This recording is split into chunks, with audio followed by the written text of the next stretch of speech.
말씀 육신이 되어 우리 가운데 가심에 은혜와 진리가 충만하더라. 예수로 충만해지는 우리 온 성도 되기를 주의 이름으로 축원합니다. 아멘. 귀한 기도 드려온 찬양 감사합니다.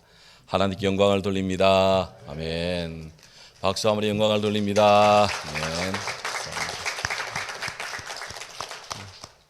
세상에는 참 많은 법칙이 있는데요. 78대 22의 법칙이라는 것이 있습니다. 하나님이 만드신 이 지구를 크게 보면 바다와 육지인데요. 바다가 지구의 78%, 땅은 육지는 22%. 정사각형과 그에 내접하고 있는 원의 관계가 바로 78대 22랍니다. 원이 78, 나머지는 자녀가 22라는 거예요. 이 공기라는 것도 질소가 78%, 그리고 산소와 기타가 22%. 우리 사람의 몸도 신체의 수분이 78%, 나머지가 유기물이 22%. 혹 누가 인위적으로 산소 질소 60에 산소 40을 만들어서 산소가 훨씬 농도가 좋으니 잘 건강하게 호흡하고 살아라 라고 그 안에 사람을 집어넣으면 얼마 못 가서 사람이 죽는답니다. 산소 농도가 너무 높아도 문제예요. 인체의 수분이 60밖에 안 된다. 나는 죽어도 물 안 먹고 살아.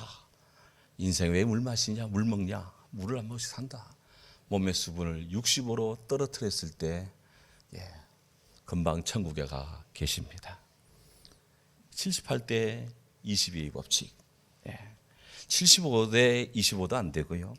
60대 40도로도 안 되는 절대의 법칙. 하나님이 세상을 그렇게 만드셨답니다. 그런데 특이하게도 유대인들은 일찍부터 이 법칙을 깨달았어요. 그래서 이걸 대자연의 법칙으로 여겨서 그들의 생업에도 적용을 시켰습니다. 탈무드에 따르면 세상에는 돈을 빌려주고 싶은 사람과 돈을 빌려 쓰고 싶은 사람 둘로 나누어지는데, 돈을 놓고 보면 돈을 빌려주고 싶은 사람이 78, 돈을 빌려 쓰고 싶은 사람이 22. 그래서 그들은 늘 돈을 빌려주는 사람이 되고자 했습니다. 그래서 유대인들 가운데 유독 은행, 증권, 이런 대부업 이런 거 하는 사람들이 원래 많은 것이 그들이 이 78대 22 법칙을 알았기 때문이라는 거예요. 요는 무슨 일이든지 성공할 확률이 78, 실패할 확률이 22, 이 정도 된다는 거예요. 그래서 그 사람들은 이 세상에 월화수목금 주 5일 근무하고 나머지 토요일 주일에도 계속 돈이 들어오는 것은 딱 두 군데밖에 없다. 하나는 은행 이자이고 하나는 사람 입으로 밥 집어넣는 음식을 놓고 돈 버는 것이다. 그래서 사람들은 그 일에 계속적으로 집중적으로 그렇게 투자하고 그런 일에 귀재가 되어 있습니다. 해 아래 새 것이 없다 하는 솔로몬의 그 후예들이 갖는 기본적인 그런 마인드예요. 요는 우리 성도들도 실패율 22를 먼저 생각하지 말고 성공할 확률 78을 먼저 생각할 수 있기를 바랍니다. 어느 것을 먼저 생각하느냐 대단히 중요해요. 안 된다는 것부터 말하지 마라. 저는 공무원이나 혹은 대민 서비스업에 나가는 사람들을 만나면 늘 그런 조언을 해요. 당신 어떤 일을 하든지 누가 찾아와서 부탁을 하면 예 알겠습니다. 이것부터 먼저 하지. 이거 이래서 안 되는데요. 이 말부터 하지 마라. 나중에 안 되더라도 예 검토해 보겠습니다. 빈말이라도 그렇게 해라. 그렇게 이야기를 해요. 오늘 우리 하나님은 100% 가능성이십니다. 사람이 안 되는 것이지 하나님은 다 되십니다. 해서 우리는 이 주께서 말씀하신 이 말씀의 모든 것들이 주의 법인 줄 알고 우리는 그 속으로 들어가 그 안에서 주의 뜻을 발견할 수 있기를 원합니다. 성경을 봅니다. 모든 만물이 피곤하다는 것을 말로 다 할 수 없나니 눈은 보아도 촉함이 없고 귀는 들어도 차지 않은도다. 이 말씀은 성경의 구조로 보면 앞에 있는 5절, 6절, 7절 말씀에 이어지는 작은 결론이기도 합니다. 해는 뜨고 지되 그 뜨던 곳으로 빨리 돌아가고, 바람은 남으로 불다가 북으로 돌아가고, 저기 불던 바람은 불던 곳으로 돌아가고, 강물은 다 흘러 바다로 흐르되 바다를 채우지 못하는도다. 바로 이 말씀의 직접적 결론이 8절이기도 해요. 모든 만물은 정말 피곤하다. 눈은 귀는 들어도 봐도 족함이 없다. 예, 그렇습니다. 만물이 끊임없이 계속해서 일을 하고 일을 하지만 마침이 없어요. 종결이 없어요. 계속되고 있습니다. 그 속에 인생은 살지만 짧아요. 그럼에도 불구하고 계속 일은 진행되고 있습니다. 솔로몬이 이것을 문학적으로 피곤하다, 그렇게 표현을 합니다. 사도 바울은 로마서 8장에서 만물이 탄식하고 있다, 이렇게 탄식합니다. 로마서 8장 22절 보면 피조물이 다 이제까지 함께 탄식하나니 함께 고통을 겪고 있다. 우리의 성령으로 처음 익은 열매인 우리들 또한 성령께서 우리 안에서 속으로 탄식하고 해서 우리는 다 탄식하는 존재다. 그렇습니다. 바울에 따르면 우주 만물이 탄식하고 있어요. 우리 인생들이 탄식하고 있습니다. 성령께서도 탄식하고 있습니다. 세상은 탄식의 각도에서 보면, 오염이라는 각도에서 보면, 공해라는 각도에서 보면 창세기부터 지금까지 계속해서 탄식의 역사를 해도 과언이 아닙니다. 제가 신학대학 다닐 때 참 걱정하며 읽었던 책이 하나 있습니다. 인류의 위기라는 그 책인데요, 로마 클럽 보고서입니다. 작은 문고판으로 해서 주머니에 넣고도 다녔던 그런 기억이 있습니다. 1970년 3월 달에 세계 25개국의 아주 뛰어난 과학, 경제, 교육, 경영 분야의 석학들이 로마에 모여서 앞으로 세계가 어떻게 될 것인가, 인류의 미래를 전망했습니다. 1970년대에 이런 전망을 했어요. 그 당시 로마 클럽에 모였던 세계 석학들이 나름의 전망을 합니다. 앞으로 이 세계는 이대로 계속 간다면 언젠가는 천년 자원이 고갈될 것이다. 석유가 떨어질 것이다. 공해에 의해서, 그렇게 석유를 떼다 보면 공해에 의해서 환경이 오염될 것이다. 개발도상국에서 끊임없이 폭발적으로 인구가 증가할 것이다. 그런 다음 군사 기술이 계속 진보하다 보면 대규모 파괴력들을 너도나도 가지게 될 것이고, 인류는 그야말로 12시 종치기 5분 전, 15분 전, 20분 전 그렇게 인류의 위기가 닥치고 있다, 그렇게 전망을 했습니다. 한 챕부터 읽을 때마다 정말 걱정이 되더라고요. 야, 앞으로 세계가 어떻게 될 것인가. 근데 그 로마 클럽에서 그 보고서에서요, 이 수련이라는 수초를 이제 예로 들어서 인류의 멸망에 그렇게 위기를 그렇게 진단을 하더라고요. 어느 연못에 수초를 키우고자 하는, 이 수련이라는 수초를 키우고자 하는 연꽃 같은 그런 이 수련을 키우고자 하는 사람이 있었대요. 그래서 이렇게 수련을 더 키우는데 이 수련이 얼마나 잘 자라는지 매일 2배씩 큰다는 겁니다. 그렇게 해서 물이 계속 성장을 하는데 이 수련이 끊임없이 매일매일 2배씩 성장을 해 나가면 그 큰 연못을 얼마 만에 덮겠느냐? 30일이면 한 달이면 다 덮어요. 이게 다 덮으면 어떤 일이 발생하겠느냐? 그 안에 있는 동식물들이 햇빛을 못 받으니 다 질식해서 죽는 그런 사태가 발생한다는 겁니다. 그 연못의 주인은 자기 딴에는 좋아서 취미 삼아 수련을 키웠는데 이게 그냥 무한 정식을 합니다. 그리고 어느 순간 보니까 반 정도 돼요. 반이나 큰데 하고는, 그러고 나면 조금 있는데 어느새 다 듣겠네.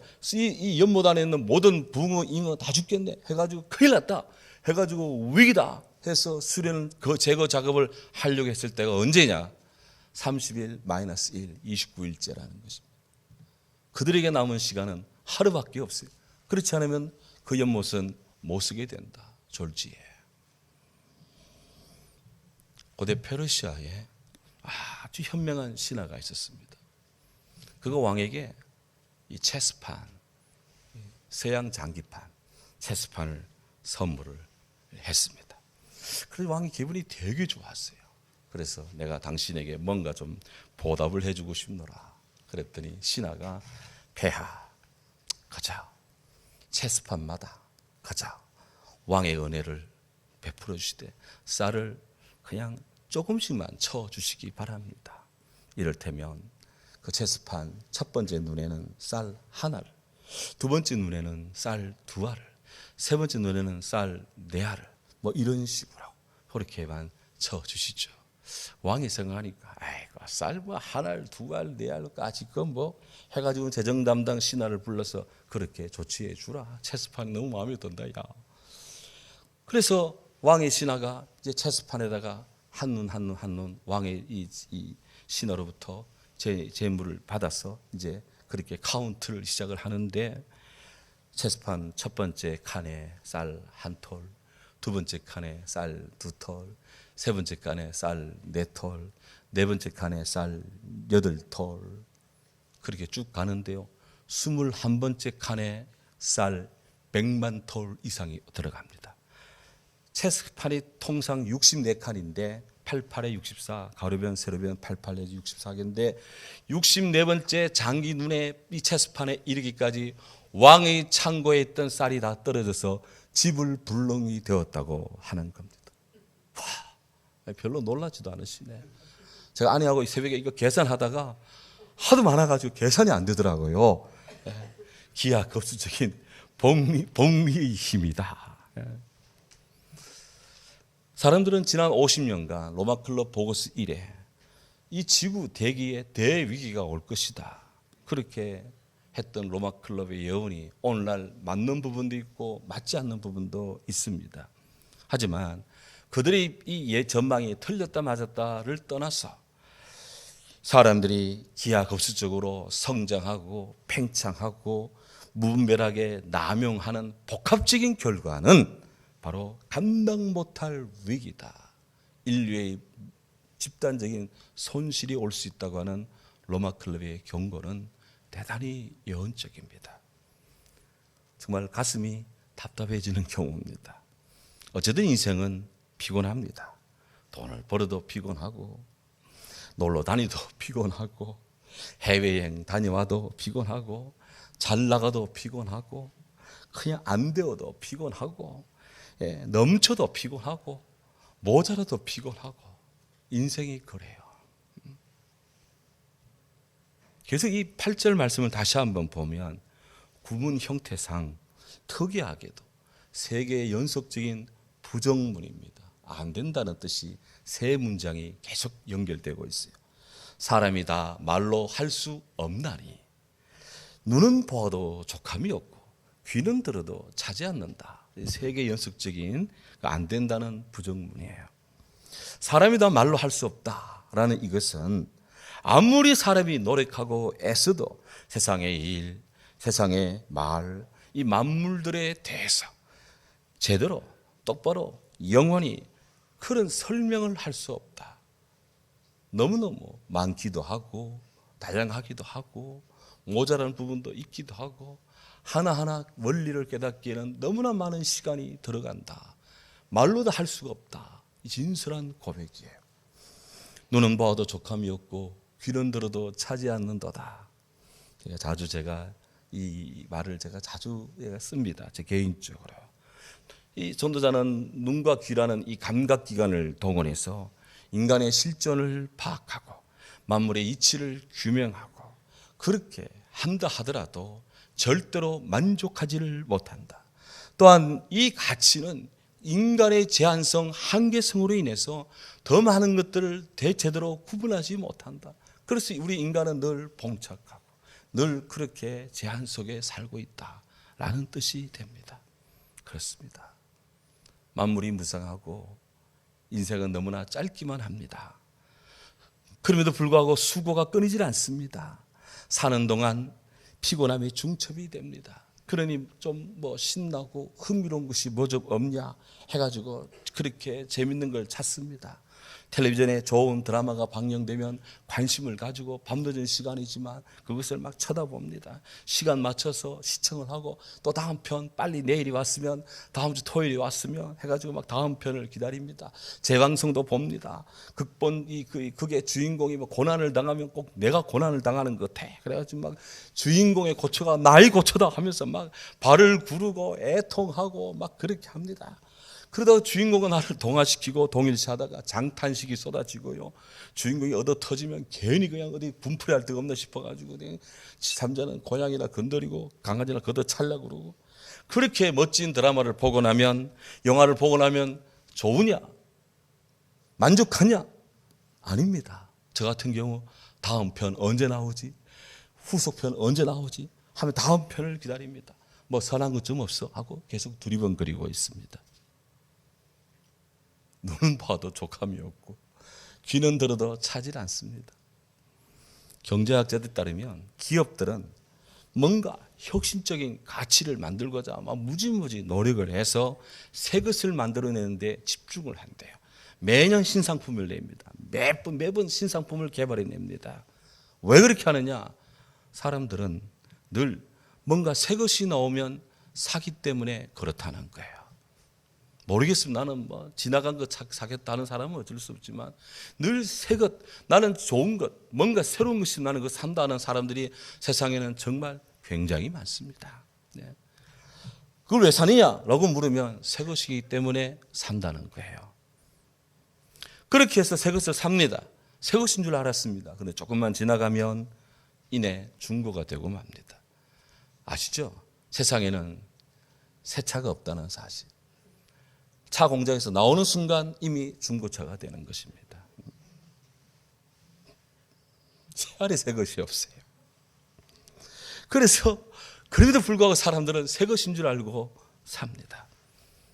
늘 좋은 줄 아는데 지나고 보면 또 더 좋은 것이 나오고 있습니다. 찰스 디킨스의 두 도시 이야기라는 아주 유명한 그런 짧은 소설이 있는데요. 거기 이런 에피소드가 나옵니다. 영국의 한 죄수가 프랑스 감옥에 갇혔습니다. 감옥 생활 힘들죠. 근데 어느새 그 감옥이 그에게 아주 편안해졌습니다. 그가 감옥에 적응을 한 거예요. 좁고 어두운 감방입니다. 그는 끊임없이 그 좁고 어두운 그 감방에 구금되어 있지만 그는 늘 움직입니다. 계속 운동을 합니다. 뭐 좁고 어두우니까 뭐 시계 달릴 수 없죠. 그냥 천천히 걷습니다. 계속 걷습니다. 잠잘 때 외에는, 밥 먹을 때 외에는 계속 걷습니다. 어느 순간 그의 발자국 소리에 그가 젖었습니다. 그가 걷는 건지 발자국이 걷는 건지 그 소리 속에 그는 밥을 먹고 그 소리 속에 그는 잠을 자고 그 소리 속에 편안함을 느낍니다. 그러다가 석방이 되었습니다. 그의 고국 영국으로 돌아갔고 그의 집으로 돌아갔습니다. 그의 집은 영국의 대저택이었습니다. 집이 얼마나 넓은지 그냥 거대한 저택입니다. 그런데 그곳에 가면 정말 편안하게 안락하게 행복하게 살 줄 알았는데 이상하게도 자신의 그 넓은 집이 그에게 안정감을 주지를 못합니다. 어딘가가 불편해요. 어딘가가 만족치 않습니다. 어딘가가 왠지 이렇게 잠도 안 오고 도저히 못 살겠어요. 해서 그는 그의 그 넓은 거실 안에 벽돌을 쌓아서 어둡고 좁은 그의 감방을 만들었습니다. 그래서 그 속에 들어가 그 속을 거닙니다. 그 안에서 다시 안정감을 찾았다 하는 거예요. 습속과 습성의 힘이 얼마나 센지 해 아래 새 것이 없다. 그래서 전도사는 말합니다. 이미 있던 것이 후에 다시 있겠고 이미 한 일을 후에 다시 할지라 해 아래는 새 것이 없나니. 말씀드린 것처럼 우리는 늘 무엇인가 새로운 것이 기가 막힌 창조품인 줄로 얘기했지만 실상 다 이전에 있었던 어떤 것들을 새롭게 변형시키거나 업그레이드한 것에 불과합니다. 사람들이 입고 다니며 아주 자랑하기도 하고 뽐내기도 하고 또 그렇게 만족하기도 하는 이 옷이라고 하는 것, 좀 유식한 말을 쓰면 패션이라고 하는 것, 우리 늘 유행을 탄다 그러죠. 패션 전문가들이 세상에는 옷이 얼마만큼 유행을 하느냐, 이 패션 트렌드를 이렇게 빅데이터로 분석을 해보니까 이 순환 주기가 30년 내지 40년 걸린다는 거예요. 30년 전에 좋았던 스타일, 그게 지금 한참 뒤에 가서 또 그렇게 좋은 거예요. 이 넥타이가 좁아졌다 넓어졌다, 뭐 양복깃이 넓어졌다 좁아졌다, 뭐 여성들 허리띠가 뭐 굵어졌다 짧아졌다, 뭐 스커트가 내려갔다 올라갔다, 이게 3, 40년이 돌아가는 거예요. 그러니 지금 입고 계신 것들을 30년, 40년 잘 보관하면 또 그때 유행이 옵니다. 그거 다 입고 나가면 그냥 최첨단 여성이 되는 거예요. 최첨단 남성이 됩니다. 어떤 분들은 텔레비전, 우주선, 뭐 컴퓨터, 뭐 이런 과학 문명은 새 것 아니냐라고 이야기하는 분들이 계시겠지만, 물론 과거와는 비교할 수 없는 질적인 또 양적인 그 놀라운 그 성능은 틀림없는데, 그와 비슷하게 옛날에도 그런 것들이 있었습니다. 그런 것들을 단지 과학적인 기술을 덧입혀서 기능을 개량하고 또 컨텐츠를 개발하고 그렇게 해서 점점점 우리 눈에는 새 것처럼 보인다는 것이에요. 이미 있던 것이 후에 다시 있다는 거예요. 지난날에 사람들이 발견한 걸 가지고 현대인들이 새롭게 보면서 더 발전시킨 것이 오늘의 문명에 불과합니다. 그렇습니다. 그런데 문제는 그런 과학적인 발전이라 해서 각종 질고에 휩싸인 우리 인생들, 인간의 그 허무하고 본질적인 유약함과 연약함을 근원적으로 해결했느냐? 죽음을 정복했습니까? 질병을 정복했습니까? 병은 점점 더 많아지고 있습니다. 사람들은 점점 더 아파가고 있습니다. 병원에 가면 환자가 넘쳐납니다. 저도 병원 안 가고는 고치지 못할 그런 이 질환도 앓기도 하고 막 그렇기도 해요. 예. 최첨단 문명의 이기가 발전합니다. 그렇다고 해서 인간의 마음이 착해졌습니까? 죄성이 해소됐습니까? 사회가 안전해졌습니까? 세상의 사회복지가 강화되었다 해서 상대적인 빈곤감, 나의 부족함이 해결되었습니까?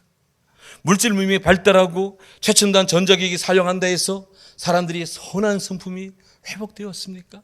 세상의 에덴 낙원처럼 되었습니까? 아닙니다. 슬프지만 오히려 인간의 탐욕은 더욱 거세집니다. 더욱 잔혹해집니다. 더욱 위선적이 되었습니다. 더욱 냉혈한이 되었습니다. 더더욱 참혹해졌습니다. 그래서 성경은 이미 한 일을 우리는 다시 한다, 그렇게 말씀합니다.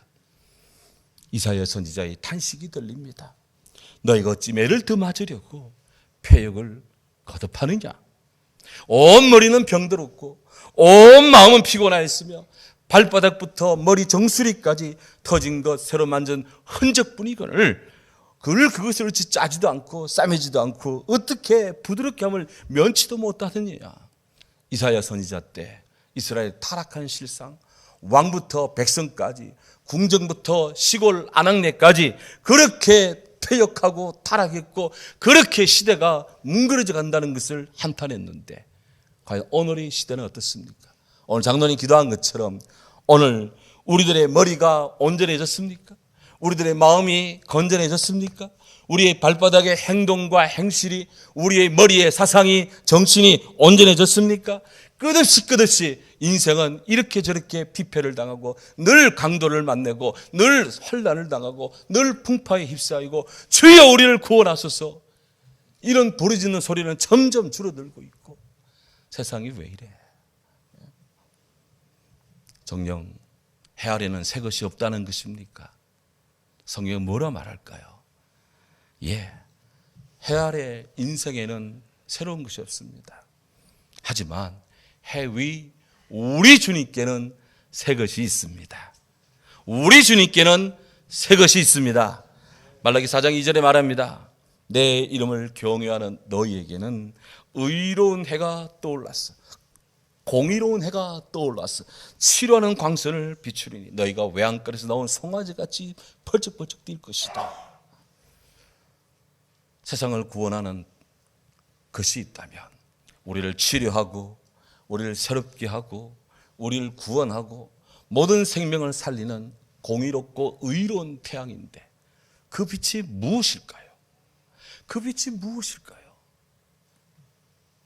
사도 요한은 그 공의로우신 빛, 그 공의로우신 해가 바로 여호와 하나님 참빛 그 세상에 와서 각 사람이 비추는 빛이신 예수 그리스도, 세상에 비치신 예수 그리스도, 그 주님이 세상의 빛이라고 증거합니다. 말씀 육신되어 우리 가운데 가하심에 우리가 그 영광을 보니 아버지 독생자의 영광이요 은혜와 진리가 충만하도다. 우리 예수님 말씀합니다. 나는 알파와 오메가요 처음과 나중이라, 장차 올 자 전능한 자다. 예, 사랑하는 여러분, 영접하는 자, 곧 그 이름 예수 그리스도를 영접하는 자는 하나님의 자녀가 되는 권세를 주셨으니 할렐루야. 다른 이로서는 구원을 얻을 수 없나니 천하범사에 구원받을 만한 이런 우리 주 예수 그리스도 외에는 주신 적이 없다고 베드로가 성령 충만하여 외쳤습니다. 여러분, 시편 119편 130절 말씀을 보면 여기 나와 있지 않습니다.